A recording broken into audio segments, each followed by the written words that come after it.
Well, let's talk a little more specifically about the interior painting here. And I just want to get Sure. into sort of the process of it. And what I'll do is I'll actually, I'll zoom in with my camera and we'll look at it, but maybe talk about, the layering and how you lay out the Sure. composition, and does it change a lot over time, that kind of thing. And we can kind of go from there.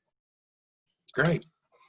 It definitely did change over time. I was doing all of these experiments with these various motifs I just mentioned, inside out, and trying to, like that painting, got a lot of different areas in it. I'm just trying to balance the color areas in themselves without any other context involved. At the same time, in this particular piece, as I recall, it's an acrylic, which tends to be quite opaque, lends itself to making great changes. It started out quite a bit different. I don't recall exactly what it was, but it certainly wasn't this. It was a horizontal, more like a landscape, a horizontal motif. I had done a lot of really warm orange red paintings, and I was going to go back and do a green and blue violet, kind of a cool scheme I had in mind.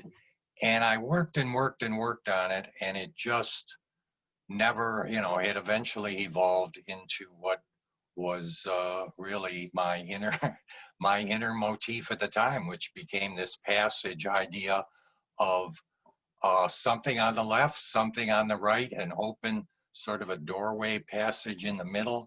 It was reflective of a lot of my early landscape work that wound up being exactly that. It's a view I see out here in Benzie County constantly, a little path through the trees, so there'll be these dark stand of trees on the left and right with this sort of open, inviting passage through the middle. So that's what this became. And the right hand part turned into one of these abstracted still lifes. There's a couple of paint buckets there on a table. The left hand side is actually this drafting board right here with another little still life motif on it. The top part of that sort of transforms into a very abstracted landscape off in the distance. And then the center part, as I recall, was originally going to be, this was the underpainting. It's got a layers and layers of acrylic glaze, got a real depth to it. I wanted to make this very rich, deep, sort of old masters glaze surface. And I was going to make a very complicated landscape in that area. And I got this far and I felt that that would have been too much. I had already done quite a few of those, and I looked at this and it just became to me a very inviting passage. The passage idea was really taking over strong for me, and I looked at it as being sort of a passage to future possibilities in my art. Sure. Which is exactly what it became.